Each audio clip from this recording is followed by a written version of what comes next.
Tengah, berikut adalah 3 pemain yang berhasil comeback dari cedera panjang. Di urutan pertama ada Nico Zaniolo.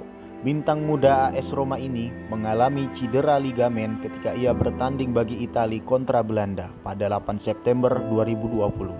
Pemain tengah ini pun melewatkan sisa musim 2020-2021 dan absen dalam 53 pertandingan yang dijalani AS Roma. Di urutan kedua ada Virgil van Dijk.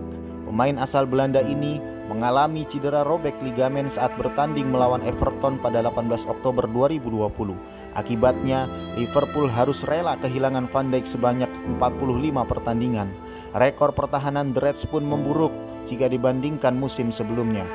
Di urutan terakhir ada Ansu Fati. Wonderkid milik Barcelona harus mengalami cedera meniskus ketika ia bertanding melawan Real Betis pada 8 November 2020. Insiden ini membuatnya harus dioperasi bahkan sampai sebanyak 3 kali. Ansu pun